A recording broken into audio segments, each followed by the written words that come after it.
We have a very special guest in studio today. He is the Director of Business Development at Hanson Tree Service and Environmental Resources, the great and powerful JT Thomas. Welcome to the show. Welcome, sir. Thank you for having me. Thanks What for an coming on. introduction. Yeah. Right. I don't get something like that every day, so this is really cool. You Well, should dude, put that this on is- your signature, the great and powerful. Great and powerful. Yeah. I'm fired up. Yeah, hell yeah, man. Well, we're really happy to have you here. You've got a tremendous story, and just thought it was something that I wanted to get you on and hear all about it, because we've talked a handful of times, but I haven't, it's been a while, and just wanted to catch up and thought we'd love to get your story out there. So, JT, for the people out there that don't know you, tell us a little bit about yourself. Wow, that is a broad question that I'm happy to answer. How do you want me to start? Is there anything particular you want me to? No, Favorite whatever color, whatever. We've got an hour to an hour and a half to just go through all this, whatever you want to do. Okay. Yeah. So I would say that I am a standard St. Louis kid. Born and raised in St. Charles, Missouri.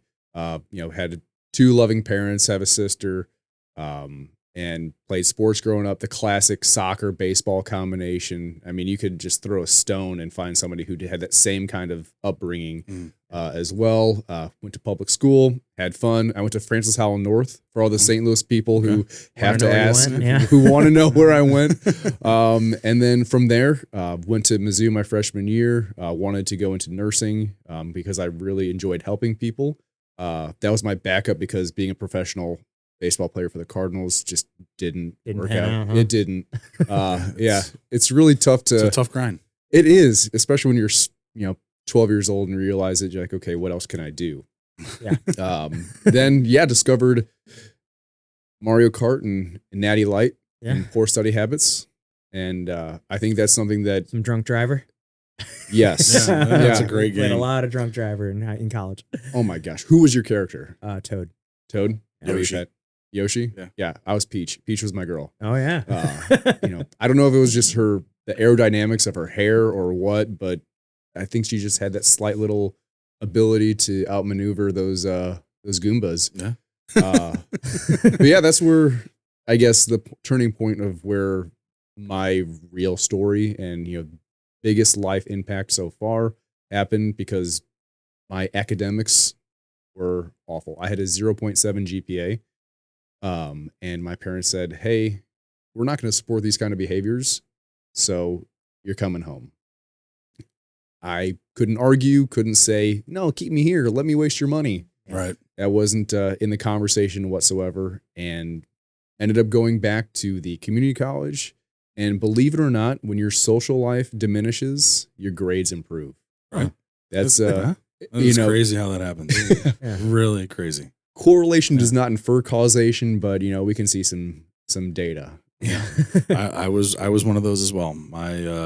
Thankfully I went into college with, was it 24 credit hours? Because if it wasn't, I would not have been eligible to play baseball after my freshman year, after my first semester freshman year. It was bad. I think I had a 1.0 GPA, not quite a 0.7, but 1.0 GPA. So you beat me there. Yes, a race to the bottom.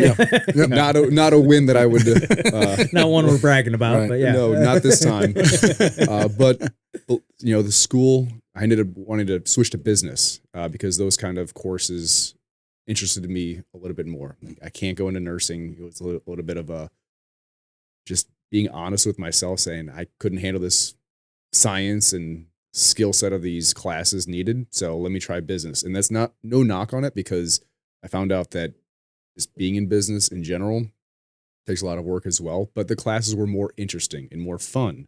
Professors were more interacting and engaging, and said, okay, I like this. Grades started going up, and I had to support my way through college. And my parents were divorced, and so they said, hey, if you're going to be going to college, you're going to have to support yourself. And so I ended up working at Ruby Tuesday, 4-star establishment, had all the fun there, saved up money. Bottomless fries, baby. That's Red Robin. Oh, No, the croutons. Oh, The okay. croutons. The salad That's- bars. The salad Salad bar bar. and sliders. Man, those Okay, croutons, all right. though, those homemade, they were so good. Right. I'm They're thinking really Red good. Robin. Right. Okay. Sorry. That's, well, ruby and red, they're Yeah. both a different shade. Different shade. Same, but different. And there was one shift in particular that caught my attention. And I was doing my side work, I was putting away glasses, and all of a sudden I was lightheaded for about 5 minutes. And you're into jujitsu and those kind of aggressive sports and combat and things like that. And you can notice when things aren't right. And that was a moment where I said, hold up, something's going on. And I had no medical history leading up to this. Very fortunate. I had a broken arm. Okay, who hasn't? Right. Yeah. And so there was no reason for me to even think anything below the surface. And my dad said, go to a doctor, get checked out. So I did, and everything looked fine. Clean bill of health so far as I knew. And they said, well, you look okay. Let's do a blood test to see if there's anything underlying under the surface that we can't necessarily point out. And got the labs done. A couple days later, got a call back from the office. And it happened to be the day that I was going to be a server, like server training. I was a host, wearing my sweaters, having fun. But the service is where you make the real money. That's where you make the real money. So fill up all those iced teas. Yeah. And so I got this number, a call. I didn't have my doctor's number saved. Yeah. So Random phone number. Yeah. Random phone number. And growing up, again, I was a very obedient child. If you don't know the number, don't answer it. If they really want to get to know you or get a hold of you, they'll leave a voicemail. I said, great. So my alarm was going off. The phone was calling me. I was a mess. And then my dad called and said, hey, you need to call your doctor right now. So I did. They said, hey, John. Again, this is when they call me John. I go by JT, doctor's office. Yeah, they're one of those people that can call me John. Sure. So we got your lab results, and you shouldn't even be able to walk because of your hemoglobin level. Oh, wow. And which means I was severely anemic, low hemoglobin, and I had no idea what that meant. And if I'm on the phone, I'm usually walking and talking. Yeah. That's also kind of baseline human behavior. Right. And so they said, well, there could have been an error. Let's have this lab done again. Had the exact same test done. Exact same results came. Said the odds of this happening, both errors, both times, is astronomical. Welcome to Mercy Hospital. Yeah. That's where I had to get emergency blood transfusion. So I had 3 pints of blood. And a couple tests later said, oh, your kidneys are not functioning. They're at less than 10%. And generally, when you go to the doctor, for a cough or something, your lungs, if you have a fever, it's something you can tell. You notice, when to go to the doctor. But your kidneys don't cough. And it's a silent killer. It's actually one of the top 10 killers of Americans is kidney disease. And a lot of it goes undiagnosed, untreated, whether it be the resources unavailable or just the lack of knowledge. And at this time, I was just turning 20. I mean, I know isn't one of the signs of like kidney failure and all that jaundice, and you start turning yellow. Is that with the kidneys, or is that something different? So that's the liver. That's the liver. Yeah. But still, there's identifying things that you can be like, okay, I need to get looked at. Yeah. Right. But the kidneys, There's if you wouldn't have gotten lightheaded, you would have just continued to live life like normal. correct. And who knows what could have happened. Yeah. Right? And at this time, I had just turned 20 years old. So think about where you guys were at age 20. Yeah. Right. What were you doing? Just trying to have someone in my fraternity buy beer so we could go drink that night, and just worried about where we were going to party. And at college, I mean, that's where I was going to class. Keg stand in Yeah. baseball. Keg stands in baseball. Yeah. So that's the standard thought process, and Sure. that's how it should be. Right. Yeah. It's not your health and potentially a life threatening condition is not at the front of your mind. So I got these labs done, got the results, and I had a doctor come in and say, you're going to need a transplant.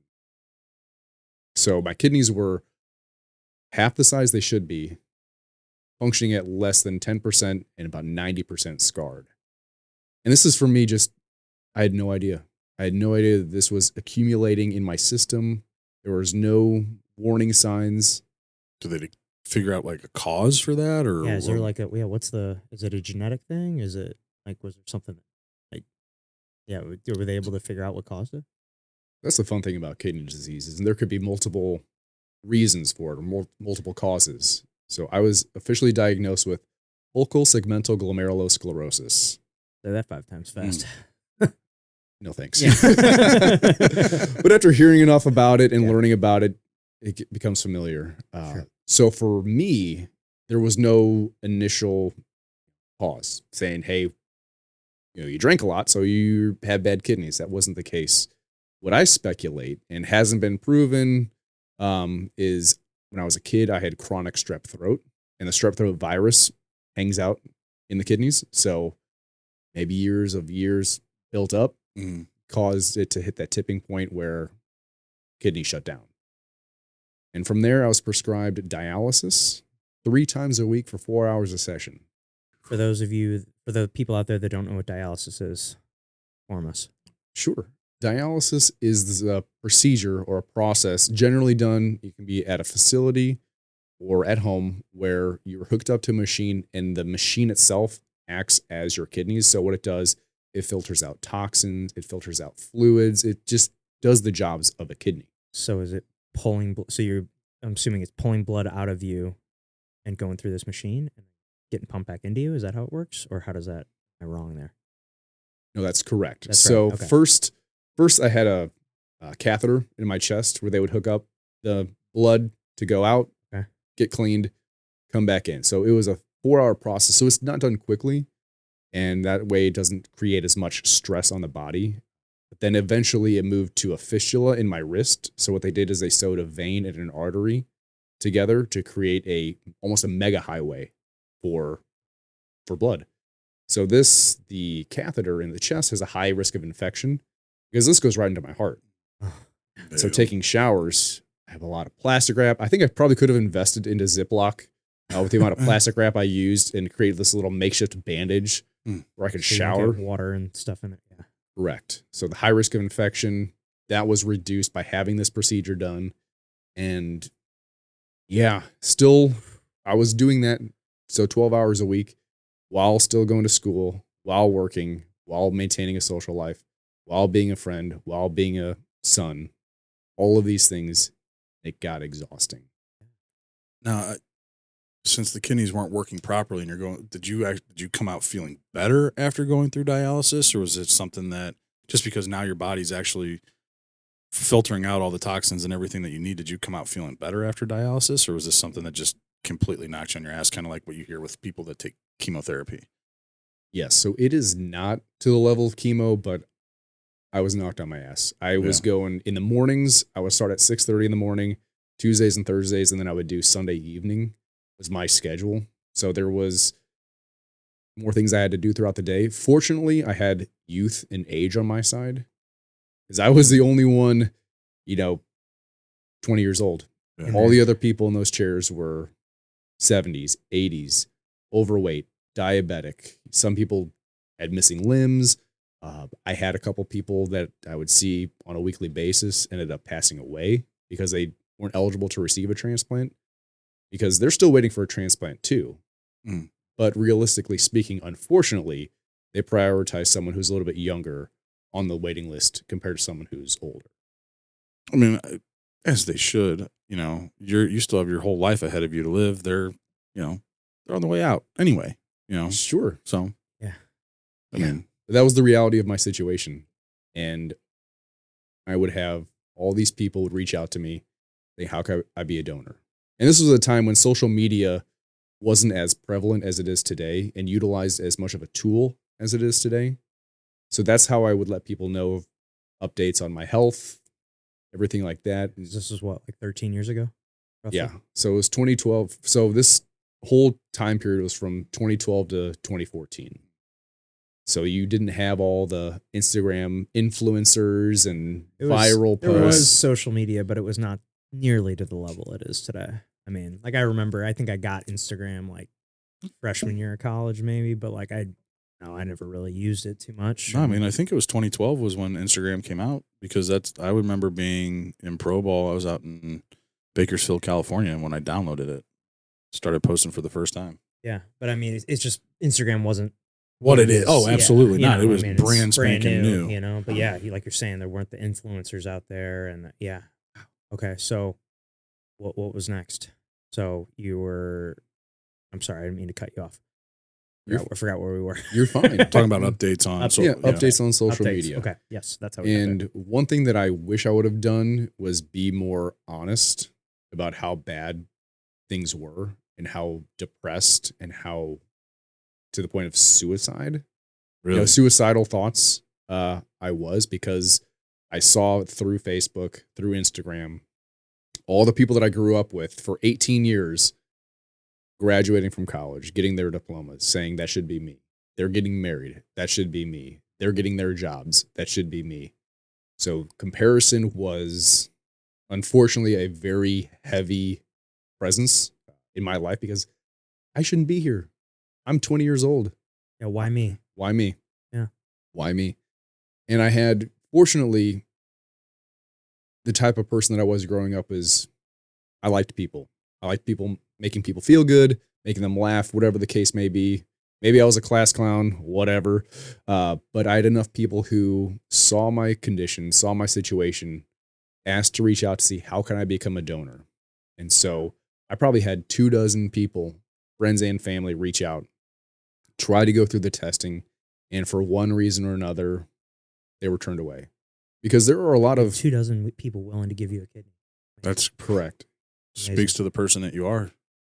Get that many crazy. people wanting to. That's amazing. That's awesome. I still don't know what I deserve to have that kind of outpouring of love and support and encouragement. But again, it's kind of got each person that would go by, be turned down. They'd be rejected. They'd be turned down. So you get numb to it. You get, people will say, hey, I'll pray for you. You get numb to it. I know it's coming from a good point, or a good place, I should say. But when you're sitting in that chair and you don't know when your life is going to change for the better, you could die at any moment, because 17 people a day die waiting for a transplant, which is an incredible statistic. But I had a friend of mine reach out who, we weren't the closest of friends. We had overlapping friend groups. I actually helped her out, helped her dad pour concrete in their backyard, in their patio. She reached out and said, hey, I got your number from Greg, which I already had her number, but hey, how do I become a donor? And at the time, she currently still lives in Spokane, Washington. I'm in St. Louis. I'm thinking, okay, here's just another person I can send this information to. Mm-hmm. Whatever. Literally had that same kind of thought. Not like, oh, okay, maybe just sending it off like, oh, this isn't the, you're not super excited that this is the one, right? Right. Okay. Put me in a room of 100 people and say one person's going to save your life, I would never have picked her. It would have taken me 99 tries. I wouldn't have picked her. But what I didn't realize is that before she even reached out to me, before she even sent me that message, she saw a kidney transplant take place. She consulted with her friends and family her family were in the medical industry as well. I think her stepdad was a vascular surgeon, mom was a PA, and they all told her, no, don't do it. What if your kid needs one? And when you're in the position of having your life needing to be saved, having a hypothetical situation, having more precedence, it's a little discouraging. Sure. Saying that kid's not even here. Mm-hmm. It's not even alive yet. I'm here now. And so she defied their recommendations. She said, there's a God, this is a God thing. And I felt compelled that I need to do this, and stuck to it.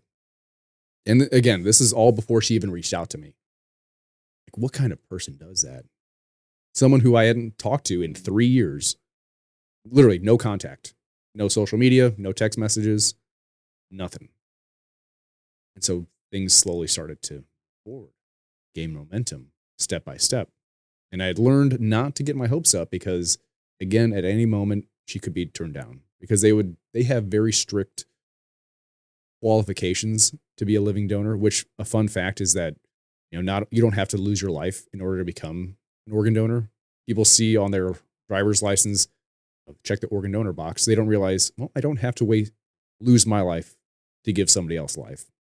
So a kidney and, as you mentioned earlier, a liver are the two organs that you can still be alive and donate a portion to. Well, doesn't the liver grow back? You take a piece of it? It does. Yeah, that's what I Yep. thought. Yeah. It's a regenerative Right. tissue. It's crazy. But kidney does not do that, correct? Correct. And some people are born with one. So you only really need to have one to survive, except if you're born with one, it's a little bit larger to compensate for the balance and the homeostasis in the body. And so my body ended up just absorbing my native kidneys because they weren't being used.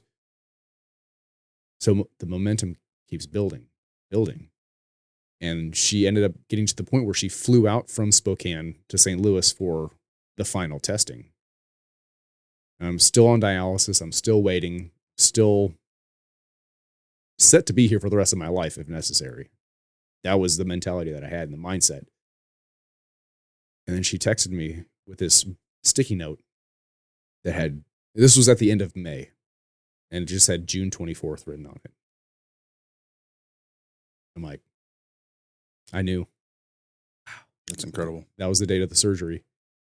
And so what I did is like, okay, she is going to save my life. What can I do to help her out during this time where she's going to be recovering? She's going to be away from family, away from her home. So I set up a secret GoFundMe without her knowing to cover, those expenses. At the time, my uncle was a chief pilot at Southwest Airlines, so he got her a plane ticket, to and from for the surgery. And in less than 24 hours, I raised $2,200 to help cover rent, utilities, everything needed so that her recovery could be as easy as possible. And it's like, holy cow. These people who I grew up with are like, I can't donate this, but I can donate here. Right. And, I had people who I'd known since kindergarten who I hadn't talked to in a few years, $250 donation. Because I'm just saying, okay, I'm going to get a couple $5, $10 donations, whatever. These people really showed me the kind of impact that I had on their lives and the lengths that they were willing to go to help my donor.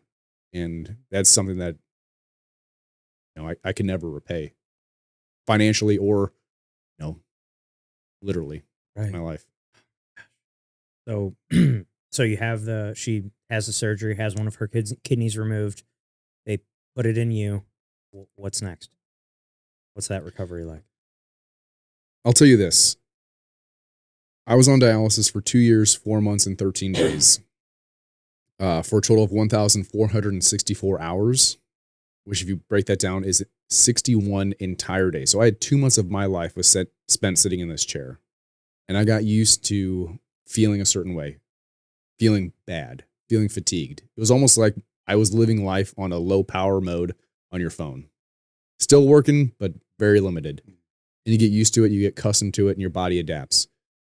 As soon as I woke up from that surgery, the first thing I said, I will never forget this, is people feel like this all the time and they still complain. That was my first. You just felt better immediately. Immediately. It was a light switch was turned on. Wow. Thinking, this is what I was missing. This is how it feels to be normal. I mean, I hadn't felt this way in actually probably close to a decade because of the slow degeneration of my kidneys over time. You just got used to it. I just got used to it. And so that was the initial kind of thought and feeling. And little side note is, because I had a catheter in and, that would take care of the, the urine and stuff like that. And so the first time that I used the restroom after getting my transplant, because when I was on dialysis, I didn't pee once. Whoa. There was no urine production. Wow. It's crazy. Because I would go on this machine and they would take the fluids off. And granted, there'd be times where I would lose 11 pounds in a span of 4 hours, which is an excruciating process. But I hadn't had the urge to pee in 2.5 years. So I'm walking over to the bathroom and I almost miss. I didn't make it to the toilet. I'm like, this is a new experience. Yeah. Got to potty train yourself. I did. I did. And one thing about dialysis is that I was very limited in travel and seeing family and visiting, especially my grandparents. Um, and that's one of those things that you could have scheduled. I could have gone to Texas and scheduled dialysis, but if I'm going to visit family for a limited time, why would I want to spend 4+ hours Hooked up. where they can't visit me? They could, but it's like, To do. what are you going to do? Play Scrabble? Yeah. The Netflix can't, the Wi-Fi is not good enough to, get Breaking Bad. What am I going to do? Yeah. So the very first trip that I went to was to visit my grandparents down in Texas. They were in an assisted living facility. My grandfather was impacted by Alzheimer's and dementia. And that was step one, was being able to visit them and seeing my grandfather for the last time. But that also allowed me to go back to school and go back to the University of Missouri and finish my pursuit of a degree. So I'm thinking, oh man, I went through all this life experience in the medical industry and dialysis. I'm going to go back and maybe become a nephrologist. So science was back on the radar, back on the forefront, because I lived it. I lived the topic of the things I would learn in class. Yeah. But just as dialysis was an isolating experience, going back to college at the age of 23 with nobody around me, I'm at this school with 30,000+ other kids who have not shared the same experience that I have. So there was a lot of isolation. I would meet people. I'd made friends, but I think there's something important about a shared life experience that can help people connect. You guys work in the real estate industry, so it's you guys can just talk shop and say, hey, this is what I experienced. What are you doing? Hey, what's going on? Updates. And talk about your problems with other people that can understand them. You know, Right. I mean, that's one of my favorite things about getting together with other people in the industry is like, there's someone I can kind of bitch about my problems to who kind of actually get it, and they can relate, like, oh man, I had one like that too. We did this, and this. And it's like, you get like some sort of relief from that. It's a shared burden is a lesser burden or something like that. Something like that. There's like that phrase. And so I didn't have that at college. So people, I would tell people about my experience and be, oh my gosh, holy cow, I can't imagine that. And these kids, they're kids, they're 18, 19, maybe 20 years old, and they don't even think about this kind of stuff. But with that, again, I had to be a self-sufficient individual. I paid for my school. I worked weekends at a steakhouse. Are you guys familiar with Columbia? Mm-hmm. So do you know CC City Broiler Steakhouse? I do not. It's off of Forum, right by the movie theater there, Stadium and Forum. But I was very blessed and fortunate to work there and paid for my education, paid for my rent, being financially independent there. Ended up running into, actually, let me backtrack. So after you receive a transplant, you have to take medications, anti-rejection medications.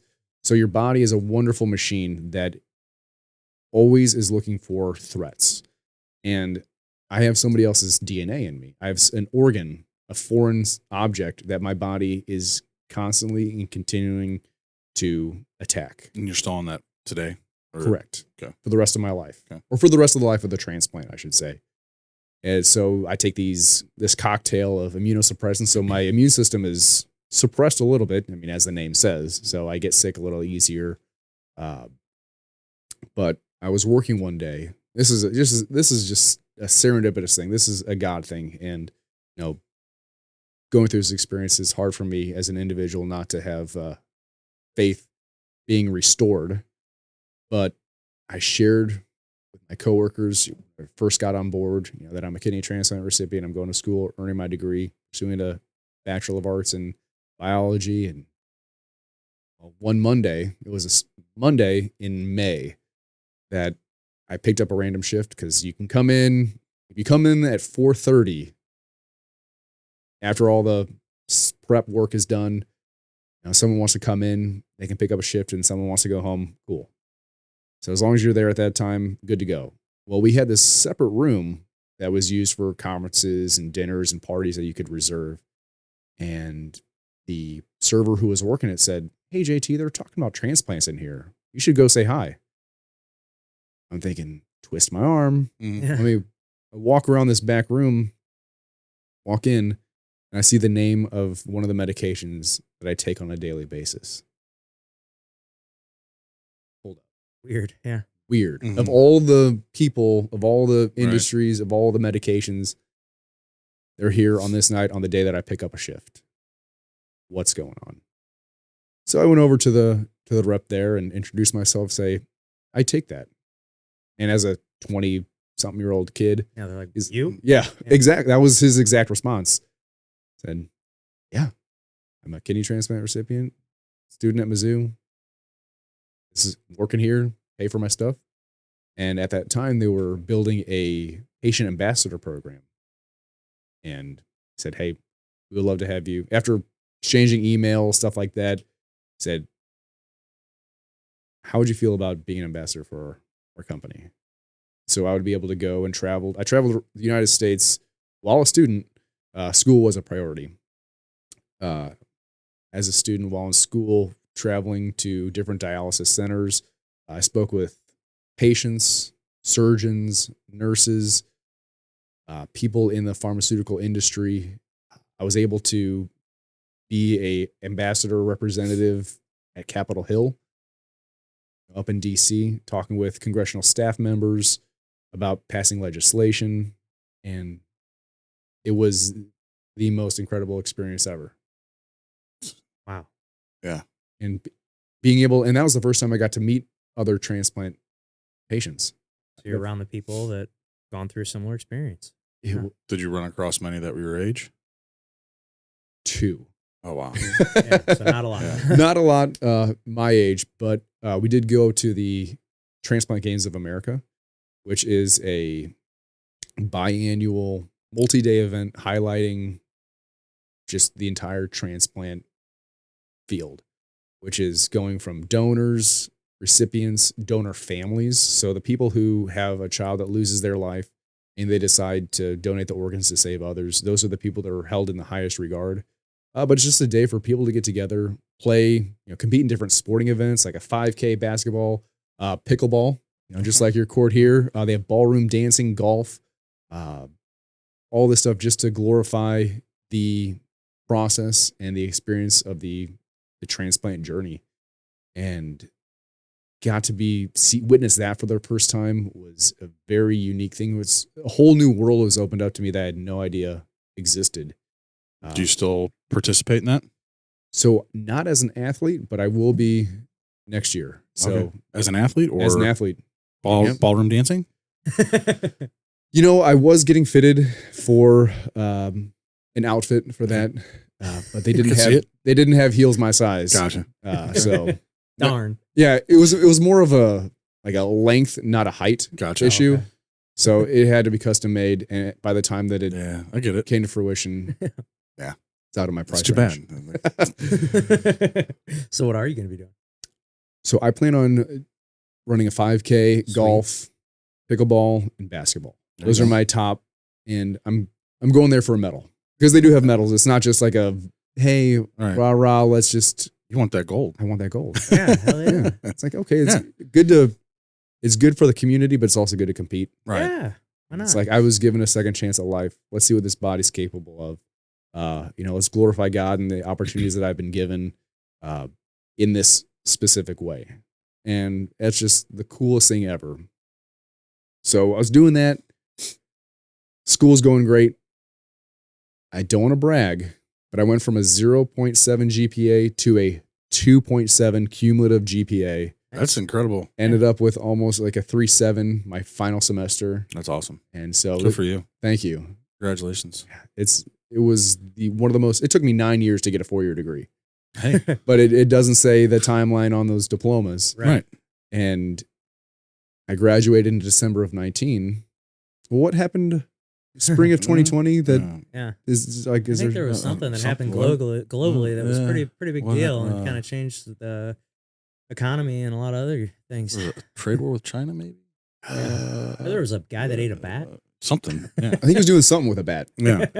I don't know. That's what I was told. And that's the story I'm sticking with. Yeah. Well, I just graduated college and I have all this experience in the medical industry. And reaching out to my connections there and saying, hey, what kind of opportunities are available?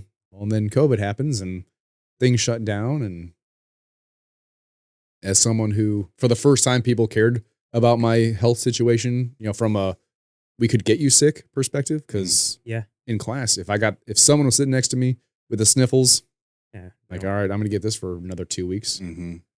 So this was the first time that people were concerned about my health. They saw me doing well. They saw me, academically excelling, things like that. But I was in a position where I still need to pay for my medications. I need to have insurance. How can I afford these medications that keep me alive without a job? So I did what any college student would do. I took my ironing board, I took a tripod, I took my cell phone, I put on a suit, and recorded a little 2.5 minute video saying, this is my experience. This is what I am interested in. If you think I'd be a value added asset to your operations, reach out. And I actually printed out my resume and pretended like I was, actually giving it to somebody. Put that on social media, Facebook, LinkedIn, Instagram, got shared over 100 and something times, got viewed 10,000 times. And a company called CareDX, so they specialize in transplant diagnostics, reached out, said, hey, this is cool. Let's talk. So I'm thinking, hey, I can work remotely, safely and earn a living, have insurance, get everything covered, and work and talk with people on a daily basis that I've gone through in my experience.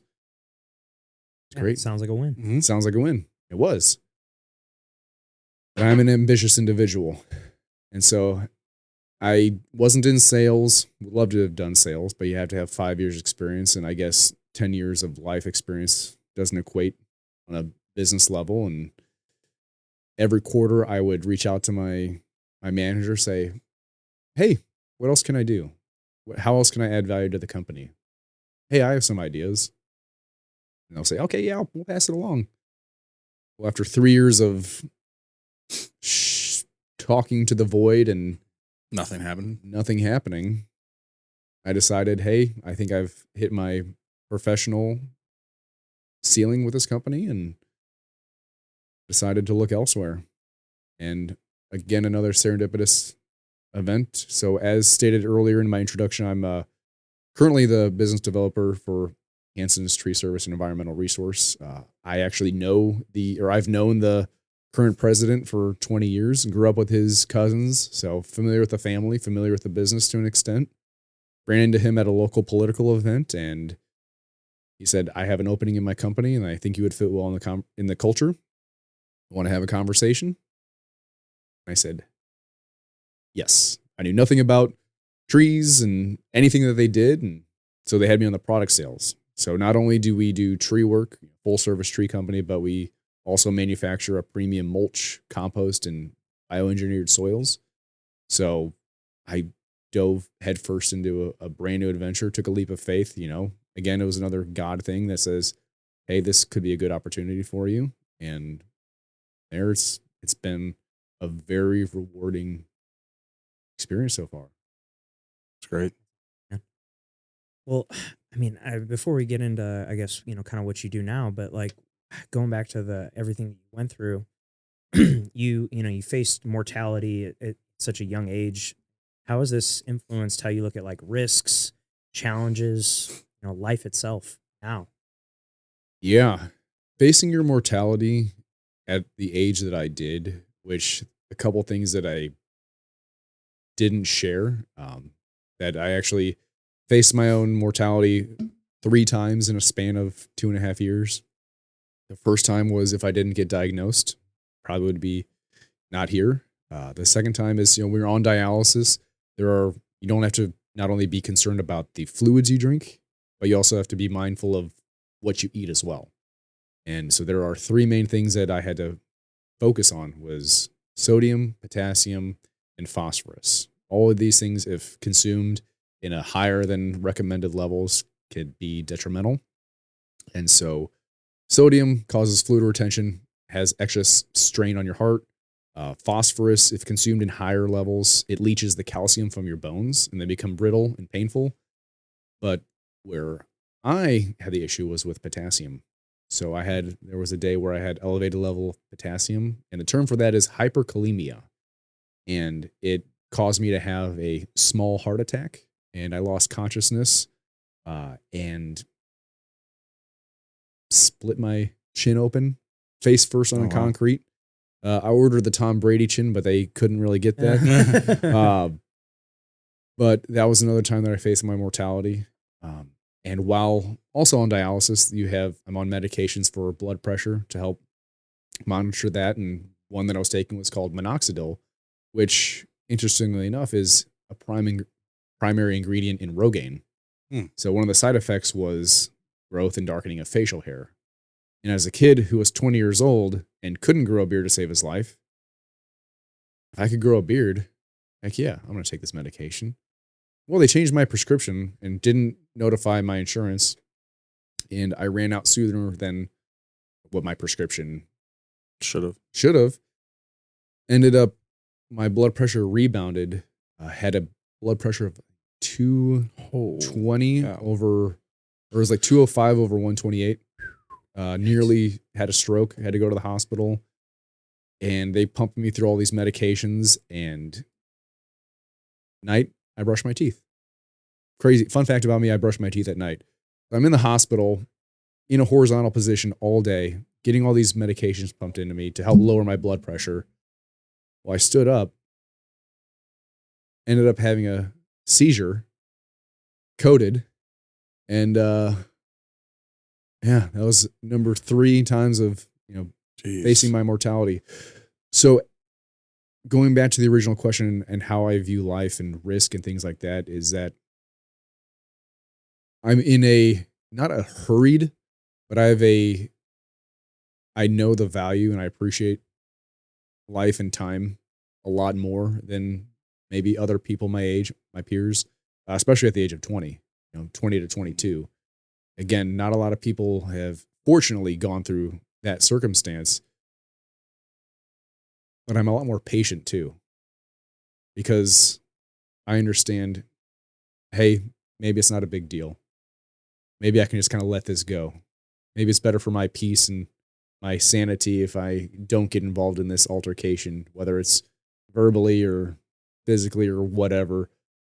But also I live in that kind of middle ground where I realize even though I have this transplant and have this second chance at life, even if I take my medications, even if I get my labs done, even if I do everything right, it can still be taken away tomorrow. And so living with that kind of mentality, everything is a lot better. And, again, confronting the mortality is like, okay, now it's familiar. Now it's almost like a friend of mine. I've met it a couple times. We're familiar, we're acquainted. It's kind of like you and I. We've met a couple times. We see each other and we see what we're doing. But I know that if I'm here, death isn't here. And if death's here, I'm not here. So there's a lot more of internalized peace. But there's still a lot of things that I want to get done, a lot of things that I want to do, like have a family and things like that keeps me moving forward, saying, all right, I got a chance to do this. That's great, man. Yeah, I mean, because you got most people measuring success, money, status, followers, but I mean, having lived through something way deeper, how do you define, what is your definition of success now versus what it was prior? Ooh. I think for me, success has evolved. At a time in my life when I was working at, upgraded from Ruby Tuesday to Olive Garden, I viewed success as, or after I worked at Olive Garden to a different job, I viewed success as not having to ask somebody what kind of salad dressing they want. Like, that is my definition of success in that moment. I was never a money-driven person, but for me, success looks like this: a happy and healthy family. And that's something that's a enduring process, and it's a lifelong endeavor. It's something that I can look at And I don't know if I'll attain it one day, but it's something that I can always work for. And success is something that it's subjective to everybody. It's always going to change. It's always going to change. And it should. Yeah. And that's what is the wonderful thing about success is that, hey, maybe success for me, with the company that I'm at is maybe it is a higher paycheck to help. Again, that higher income will lead to a healthier, happier family because I'm able to provide more and be that person, be the man of the house and raise a respectful son or daughter and take care of my wife. And I think that's what it looks like is a healthy and happy family.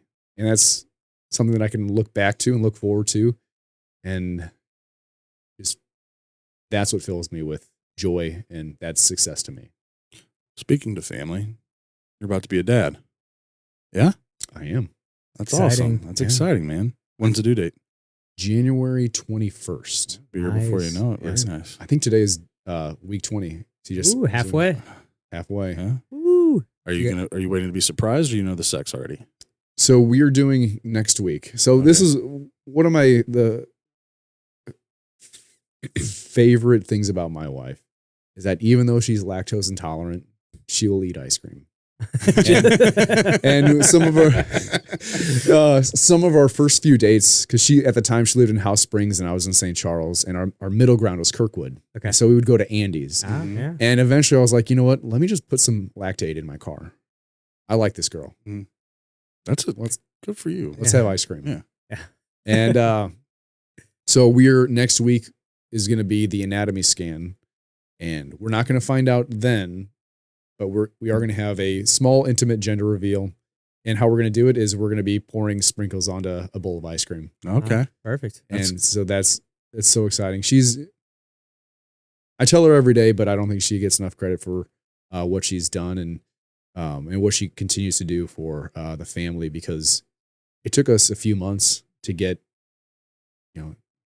pregnant, which is an interesting thing is that that's a very common circumstance with people our age. Yeah. Crazy. It's like it takes a few months, and seeing the emotional toll that it took on her, because it was heartbreaking every time I would see a negative pregnancy test. When I was a kid, Yeah, that's what that's what I hope you want. for. You hope for. Right. That's Well, what I it's hope crazy. for. You spend pretty much your whole life, whenever you start having sex, you're just hoping to not get her pregnant. And then there's that day where, that time where you kind of flip the switch and you're hoping for a different result. And it's like, well, I thought that this would be a lot easier, Right. Like we're always taking all these precautions and then you have several months go by and you're like, how is it not happening? I'm doing everything I'm supposed to be doing and, they're not getting pregnant. And it's crazy because it's so common now. It really is. How many people do we know that have had that have had difficulty getting pregnant, or they've had to go through IVF, or have just been told that it might not happen for them, and it's heartbreaking. It is. Especially for when it happens to good people. Right. Because I know a lot of good people They can't. that can't, or it's taken them years even to conceive. And I think that's something that I root for, because I had to switch my mindset from comparing myself to others to just rooting for people. And it took some time, but man, I got some friends doing really cool things. And when I have friends who get together with good people and they have a kid, it is one of the things that just brings me joy as a friend. It's like, man, that is awesome. I have probably Messing with this thing. Sorry. no, it's okay. Well, I have like 3 or 4 relatively close friends who were all having kids at the same time, within a 6-month span. It's like, how cool is it for us to pursue this endeavor together? Right. Have somebody to Talk to. And talk to. Oh, yeah. Again, something that I never had with dialysis or even my transplant thing is I don't really have anybody immediately in my network that has gone through the same situation. But this is a cool thing. This is, I want to be a dad more than anything. I had a great dad. I have a lot of friends who are great fathers and great examples. And this is something that, and, they're due a week before my birthday is the 28th of January. Okay. So I'm thinking, all right, we're going to have joint birthday parties. Yeah. There's going to be pizza. There's going to be, and Ice cream. Ice cream. It's gonna be lactate on the side. Lactate on the side. So that's going to be a really something that I'm looking forward to the most. Again, that's going to be success for me. It's awesome. Having a kid, being a dad. Dude, you're gonna be a great dad. I can just tell right now. Yeah. Yeah. It's been a life-changing experience for both of us. Yeah. I mean, we've both got two, and it's every day's presents its own challenges, but like in some days are a lot harder than others. But I mean, that's life. You got to take the good with the bad. And the one thing that you've already mentioned that you've learned and taken away and developed within yourself from what you went through is patience.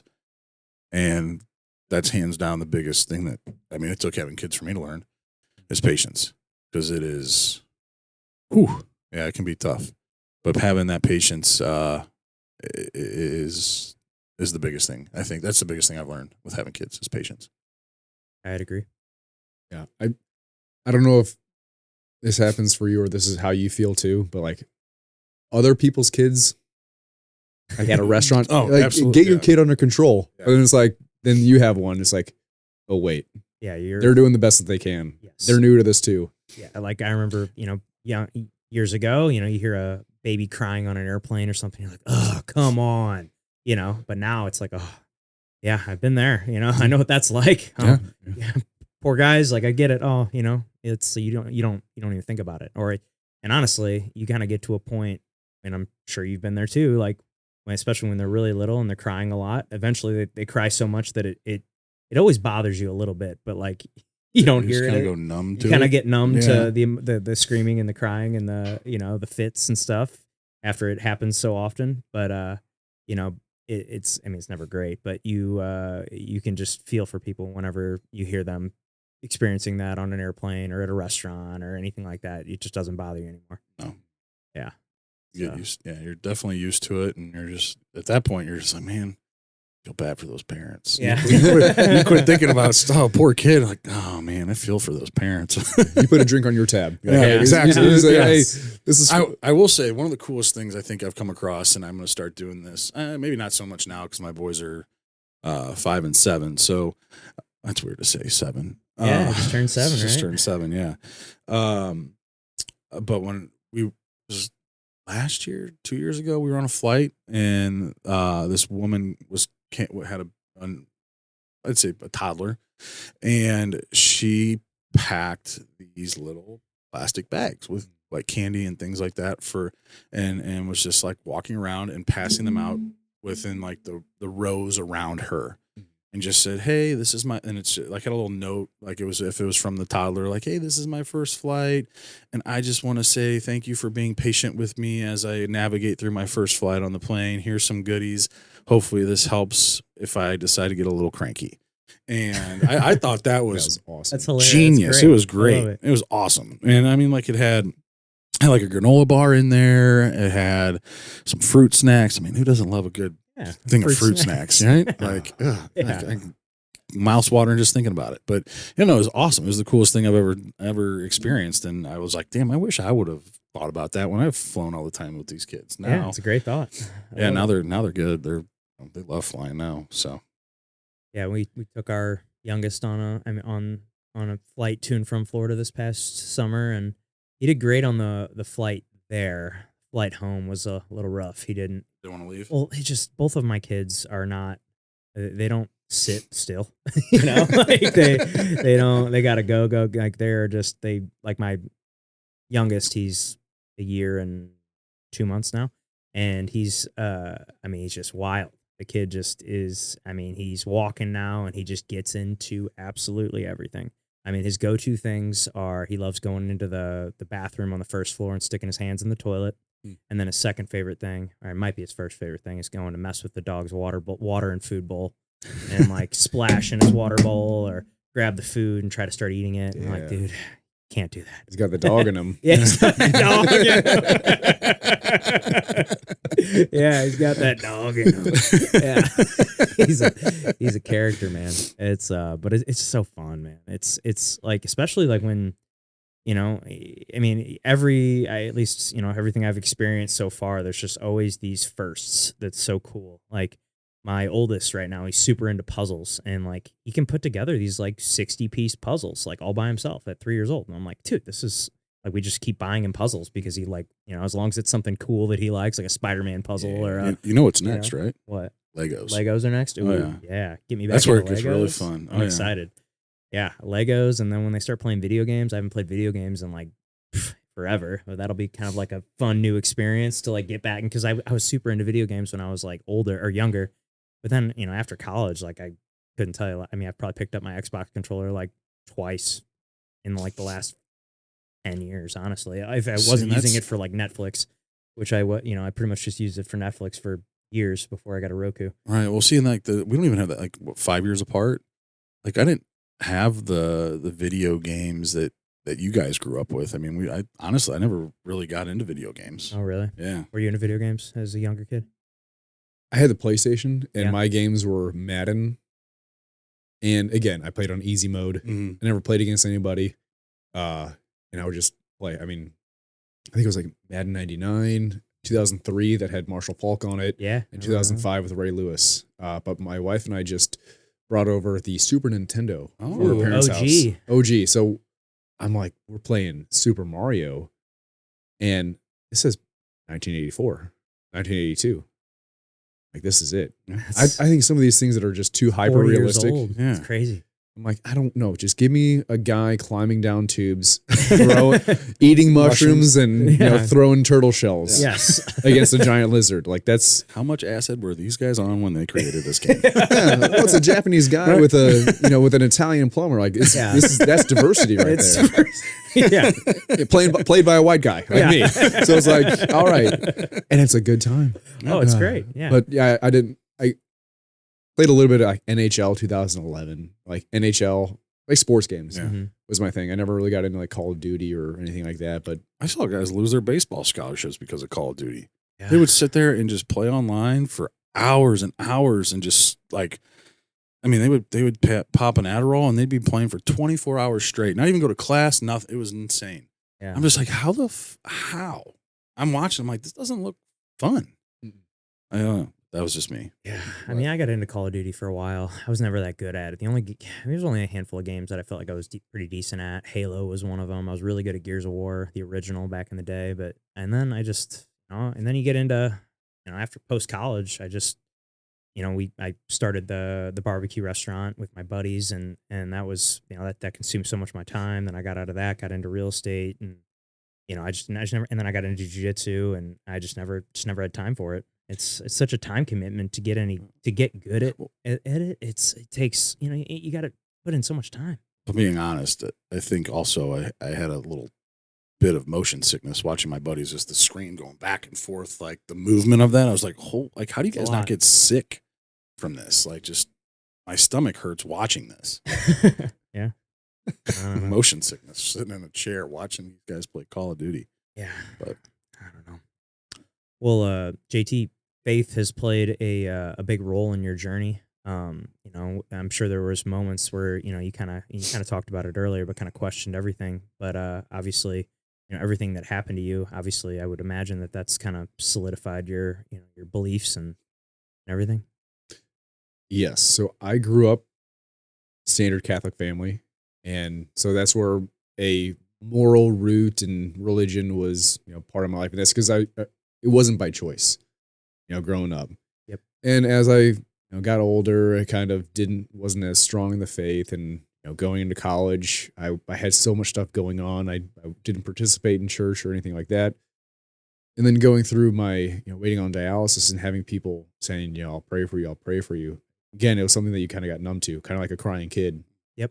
It's like, okay, hey, thanks. Or if I had somebody reach out to become a donor, I'm like, okay, great, here you go, thanks.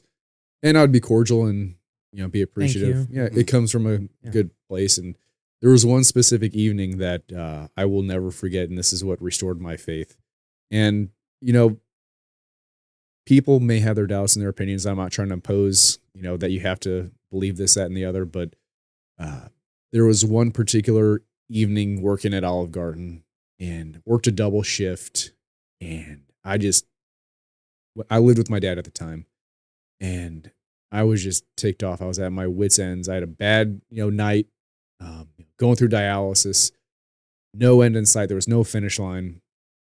And for the first time, I really just talked and let it out. I had all of my emotions were bottled up. And that's something that I don't think is very healthy. And again, something that I wish I would have done is shared, at least post about saying, hey, I'm really frustrated. Hey, this is how I'm feeling. And so my dad and I talked until like 2:30 in the morning. This was on a Friday night going into a Saturday. And I said, why is this happening to me? This is unfair. Why did God do this to me? And so I went down into my room because, yeah, it's 2:30 in the morning. I'm tired. He's tired too. And I go down to my basement and there was no windows, which I don't know, technically is a fire hazard from a real estate perspective. Not technically a bedroom. Yeah. Yeah. It was a basement room that I happened to sleep in. Yes. So, sleeping room. Yeah. Yes, it was pitch black. So I didn't know if it was 3 a.m. or 3 p.m. It would be pitch black in there. So perfect, I didn't. Perfect for, being in your early 20s, sleeping Yes. in, Oh my gosh. But I didn't say any Hail Marys or Our Fathers. I just had a conversation with God. I said, if you're real, prove it. I have all these people praying for me. If you exist, if you're part of this, prove it. Went to bed. Sunday evening was my dialysis. And it was one of those times where I had the most excruciating pain in my legs. I was immobile because they were taking so much fluid off of me. And it's like a Charlie horse times 1,000 all the way. It's not just at the calves, like the quads, everything I was immobile. And so I just said, God, please help me. God, please help me. God, please help me. God, please help me. And I would listen to music. I listened to, I'm a emo guy. I'm an emo fan. Like, give me some A Day to Remember. Give me some Blink-182, Mayday Parade, all that fun stuff. So I turned my music down, put it on pause. I didn't even know what song was playing. The nurse takes me off of dialysis. I actually had to cut it short, the treatment short, by like a half hour. Had a saline bag. I walked around just to stabilize and rebalance my fluid. And let me guess what song was playing. Take a guess. Have Faith in Me by A Day to Remember. Yes. No way. I come back. I unlock my phone and it was, have faith in me. I said, I never let you go and I never will. And I was like, goosebumps, bro. Faith was exponentially restored. Like in that moment, it wasn't like one of those things where I had to quote any scripture. It was just like a lived experience where it's like, wow, okay, he's here. Let's do something. That rejuvenated because again, I'm 2+ years into this experience of just pain, suffering. Why me? Young kid. Why? How much longer after that was the transplant? Gosh, it was just a few months. Wow. It was, again, if she didn't, reach out and did that, at that time, go back to school, get my degree, come home, get a job at a time where not a lot of people had the opportunity to earn an income doing that. And at the time, I'm 27, at this point, and I'm like, okay, well, I'm not meeting anybody. I'm not, finding the love of my life. I'm living with my mom right now. It's not very cool as a 27-year-old kid. And actually, I'm 28 at the time because it was 2020. And I just prayed. I was on dating apps just for the social life, just to get out and meet people. I wasn't expecting anything. And I had a couple girls that I had gone out with like within this week. And one, her name was Beth, and who happened to live, I had my radius at not a fairly tight circle. I'm not trying to drive an hour to grab a coffee and be disappointed. Right.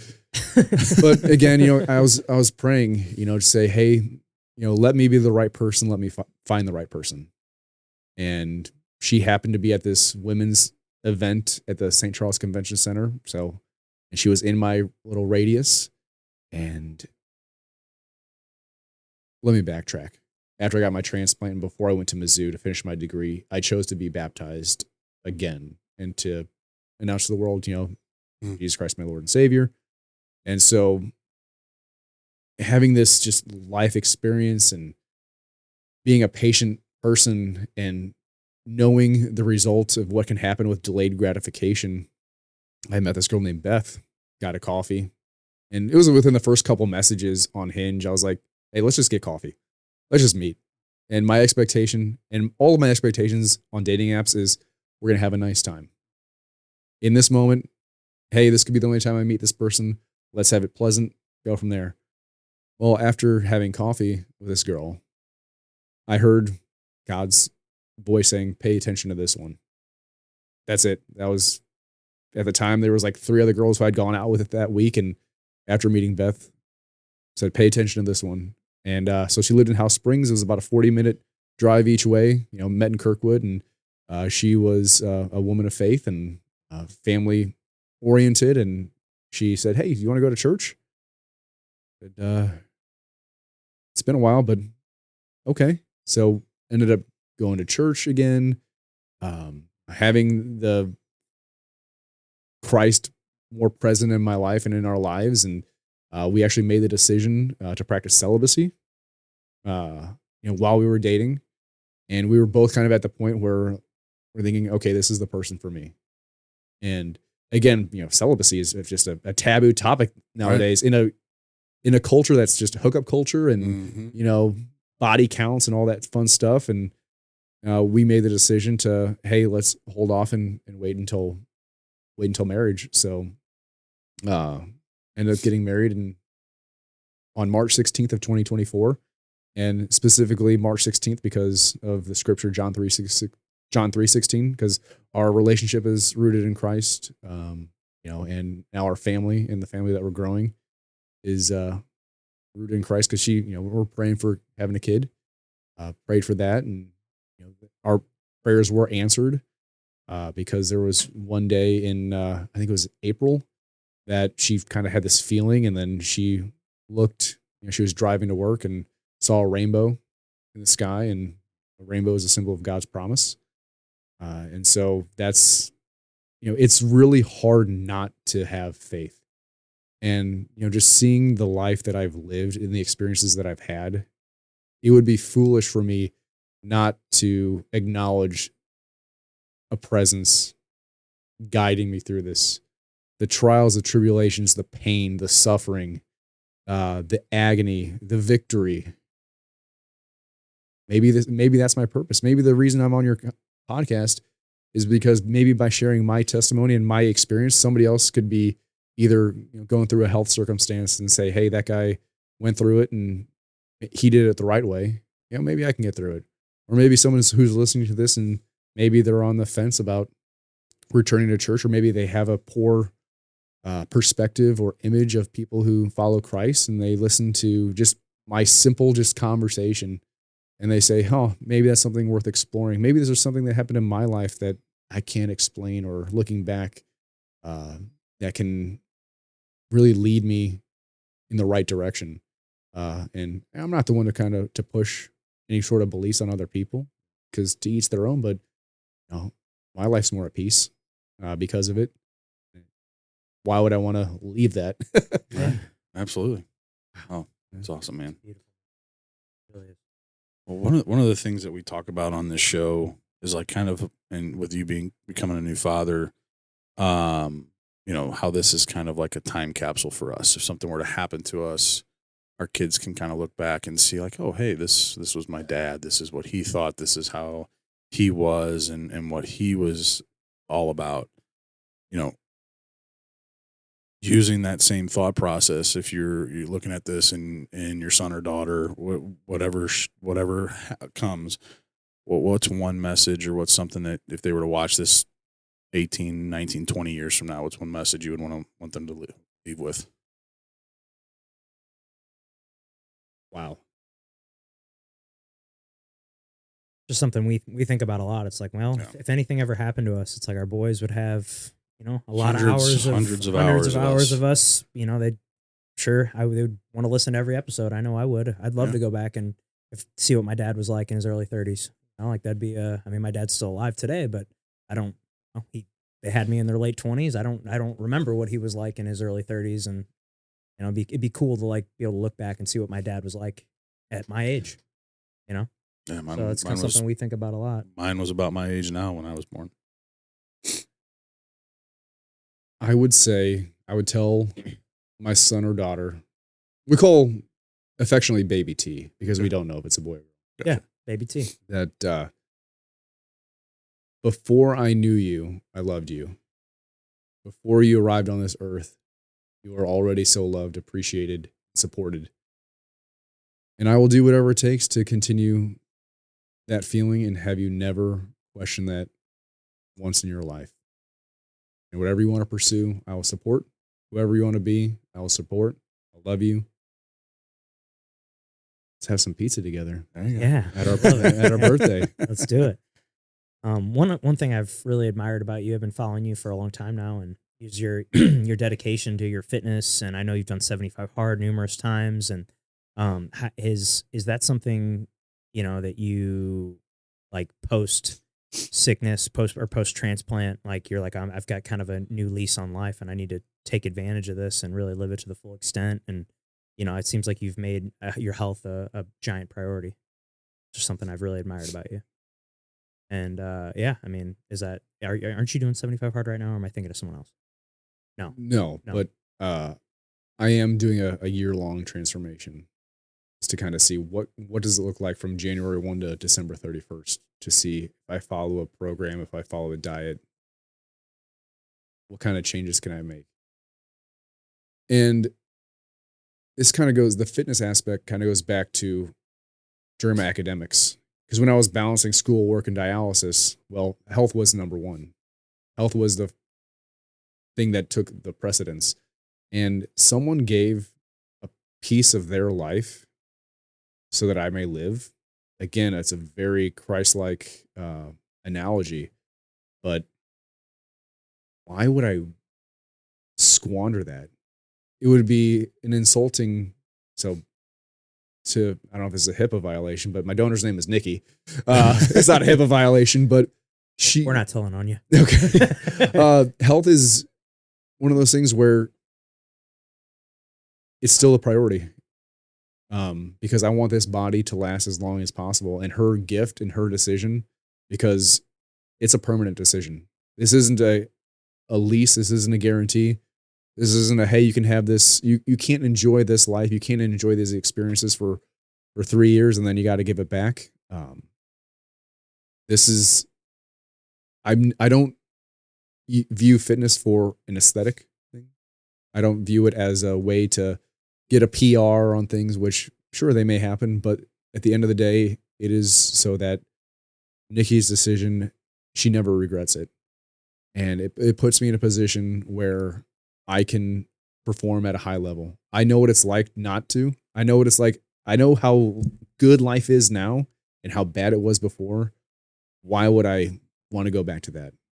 And so I'm over 5 years alcohol free. And I never had an issue with alcohol, but I was just like, you know what? During COVID, I saw it as something that I would look to as a crutch and would cause me to make poor decisions, because with uncertainty, there's no clarity. With no clarity, there's no direction. And so there's fantastic non-alcoholic beers, but yeah, no alcohol for 5 years. Okay, that helps my kidney function just a little bit better because my medications are able to be absorbed just a little bit better, and I don't have a hangover. So in the mornings, I'm able to be productive. And these are all these little tiny domino effects of having fitness and health be a priority, and also show others that, hey, this person took a second chance at life, is making the best of it, making the most of it. Because maybe one day my friend or relative or I will be in his position, and I want to know that what's possible after. In a time of uncertainty, let's have a little bit of clarity. And maybe by the things that I do and the life that I'm able to experience, someone like yourself or somebody who's listening can see that and maybe decide, hey, I can donate part of my life and give this person an opportunity to do anything. Because there's no guarantee. She didn't give me a kidney, say, okay, now you got to go back and earn your degree and you get to go find your love of your life and you get to start a family. This was it's like a blank slate, blank check that I was given. And if I can just exercise a little bit, keep my body in shape, keep my blood pressure down, who knows how long this thing can last. Yeah. Wow. It's incredible. Amazing, JT. It's incredible story. Yeah. Yeah. Yeah. I mean, if you could go back and erase the transplant experience entirely, never face that suffering, never carry that story, would you do it? So if I going back, If you could go back in time, would you erase the suffering and all of the stuff that you went through? If you could. no, I would go through it 1,000 times again because of how loved and appreciated and supported I was during that time, and just the experience that I was given. Well, and how you've come out the other end. Sure, I wouldn't be who I am today without that experience. And again, there are lessons that can be learned from what I've gone through, and somebody doesn't have to go through what I did to see the lessons and the mindset and what it took to get through that. Because who knows, somebody might have their own dialysis or their own transplant experience that's, hypothetical, or their analogy that's saying, okay, well, if I could just focus on the present, if I just stick with this, if I don't give up, good things are going to happen. So yeah, I would go through it 1,000 times, 100%. If it led me to, meeting the love of my life, earning a degree, and ended up sharing my conversation and on this show, heck yeah, because you guys are part of it too. Right. Spoiler alert. Well, we're happy to, yeah, man. we're This happy has to be been a part of great. it. Yeah, this has been awesome. Well, JT, before we get you out of here, is there anything we didn't get to that you wanted to chat about? Is there anything you want to ask us? Both, actually. So I want this to be, nowadays, a lot of people get their labs done, maybe it's for hormone balancing or therapies and things like that. One thing is that on those lab results, you can look at your creatinine, and that is an indicator of kidney health. So for all the people because I'm sure that you guys maybe, have experience or know somebody who does it, whether they go through Summit or New Age or whatever. We do. New Age. So yeah, New Age. Going there to pick up my prescription after this. Yeah, they're a great group. They're a great group of people. So I would say for the people who are young and who their health isn't on their radar, this is something that can something to keep an eye on. Yeah, go get absolutely. checked out. Yeah, Get checked out. It's worth. There's plenty of the places. $100 that you're going to go spend, Yeah. to have just to have that clarity that you're like, hey, okay, everything's working as it should be. Well, I'm good. But Yeah. if it's not, then you need to know about it. And I'll be honest, I mean, once I got out of baseball, got in with my primary, once a year we're doing blood work, and they're just sending me the results, not really explaining anything. But then, being with New Age, and it's actually right around a year, right Coming up on a year, right yeah. on a year that we've been doing it. And I've had my blood work done 3 times, and each time they sit down and they detail and go through absolutely everything. And so I would recommend going to one of those clinics that's actually going to take the time, sit down, and explain everything in detail. Yeah. Because I wasn't getting that from my primary. Yeah, we're big fans of Rocky and the guys at New Age. Oh, yeah. They're awesome. They're awesome people. So if you're local to St. Louis, or I know they've got locations in Florida, I think. as Florida. well. Yeah, Kansas City. Kansas City. Yeah, go check them out, or go find a good one. I'm sure there's one. They're everywhere. So, Yep. But if you're here locally, New Age is our people. So, Oh yeah, got to shout them out. for sure. yeah. So yeah, it's again one of those things where if it wasn't on my radar, it can be on your radar.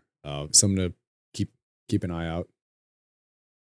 Because kidneys don't cough. That's Kidneys don't cough. Kidneys don't cough. So then, early detection, early treatment, early intervention can save you from a lot of time, a lot of frustration and anger. Yeah, for sure. for sure. Awesome. Well, this has been awesome having you in here, JT. We've really, really enjoyed it. We appreciate you taking the time out of your day to come in here and sit down and chat with us and get your story. But we end the show the same way every time. So before we get you out of here. Yeah, and this might carry a little bit more significance for you, since you had, you told us your 3 encounters, but I'd like to play a game called the Tombstone Game. Here lies JT. What's it say on your tombstone? It's on my tombstone. Here lies JT. Not John, JT. Yeah. Yeah. It's Better say JT. Or yeah. I'm getting my money back. Yeah. Here lies JT. Gosh, I don't know. I know it's It's a a hard. tough one. It's a We some get- we people- get- What will be on yours? We get funny stuff. We get serious stuff. We get the generic. So mine would be a basically loyal husband, father, and friend. Someone that could always be counted on and depended on when needed. Boy, mine changes every time. Yeah. I always come up with it on the spot because I never remember what I said the first time.